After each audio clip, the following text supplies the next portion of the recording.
Kok bisa ya segerombolan rebel atau pemberontak di bawah organisasi Taliban mengalahkan 10.000 tentara Amerika well-equipped bersenjata super lengkap. Juga ada 300.000 tentara pemerintah Afghanistan yang dibiayai oleh Amerika lebih dari $1 triliun atau 8 kali APBN Indonesia diam tak berkutik dengan Taliban. Atau memang ada tangan lain yang ingin mempermalukan Biden dan mengucilkan Amerika di bawah administrasi Partai Demokrat tersebut. Apakah ini artinya kemenangan kaum nasionalis melawan cabalis? Globalis cabal yang mengontrol dunia dilawan oleh Taliban yang tidak pakai masker dan tidak menjalankan protokol kesehatan WHO? Faktanya tak ada COVID tuh di Taliban. Tentara uneducated bermodal nyali besar bisa mengalahkan Amerika yang benar aja. Hal ini bisa jadi inspirasi bahwa kita bisa mengalahkan siapapun kalau kita memutuskan jadi nasionalis sejati, membela bangsa dan negaranya sendiri. Emangnya masih perlu asing bernegara itu? Demikian New Mind bertanya. Kembali ke topik, Putin dan Trump adalah dua sahabat sejati. Kekalahan Trump dengan kecurangan kotak suara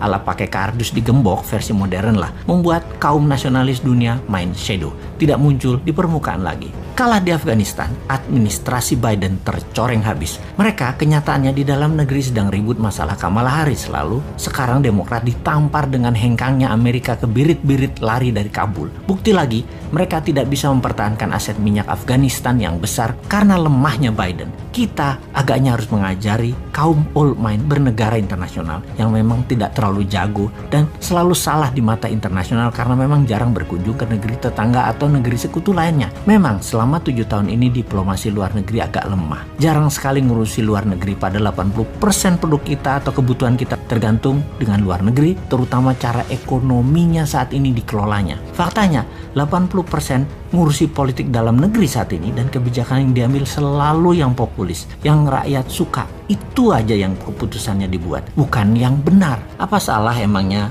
memilih bernegara populis dan urusan semua dalam negeri, terutama politik? Ya tidak akan salah. Mana ada sih salah benar dalam politik? Yang ada hanya fakta, data, dan angka. Apakah ada makanan di piring rakyat? Apakah kesehatan rakyat membaik? Apakah masyarakat bahagia penuh tawa? Kita kembali ke luar negeri, apa yang negara besar lakukan dan apa yang Indonesia tidak lakukan selama ini karena tidak terlalu paham.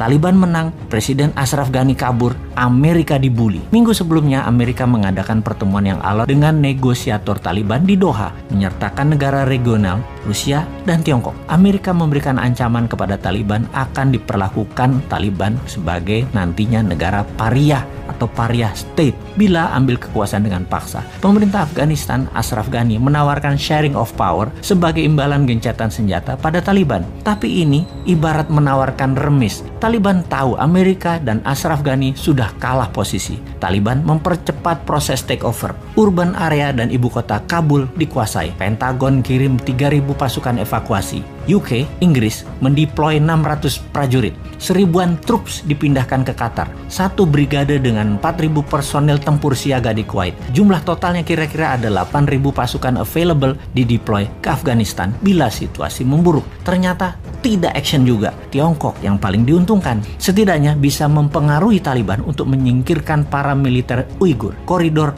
Wakhan akan menjadi penting sebagai geopolitical hotspot yang akan menghubungkan Tiongkok ke Asia Barat dan Middle East. Ekstraksi mineral disepakati dalam pertemuan Taliban dan Tiongkok di Beijing beberapa minggu sebelum Taliban menang. Dikira Tiongkok nggak main ya di sana. Ini faktanya. Sekali lagi, ingat nikel, ingat Tiongkok kan? Yaitu ekstraksi mineral Afghanistan untuk Tiongkok terlihat baik membantu, tapi aset Afghanistan disedot. Ternyata kekuatan Amerika tidak berguna karena Taliban membiarkan Al-Qaeda dan ISIS berkembang di Afghanistan. Sebagai catatan, dalam 5 tahun ini Al-Qaeda dan ISIS link group menjalar ke Asia Timur dan Utara. Pecahan grup ekstremis Taliban dan simpatisan Al-Qaeda dan ISIS saat ini ditemukan di banyak negara Afrika, bahkan di Filipina, juga Indonesia. Sungguh, kemenangan Taliban di Afghanistan juga bisa menjadi booster bagi kelompok radikal di tempat lain, sekaligus bukti war on terror belum selesai. Pemerintah nasionalis Indonesia di dalam negeri perlu mempercepat konsensus menghabisi gerakan pemahaman keras far right ekstremis sebagai pekerjaan rumah kalau ingin aman ke depannya. Di luar negeri, mainkan seperti Tiongkok, ambil benefit di air keruh. Faham? Enggak? Yo wes, tunggu 2024 kita praktekkan nanti.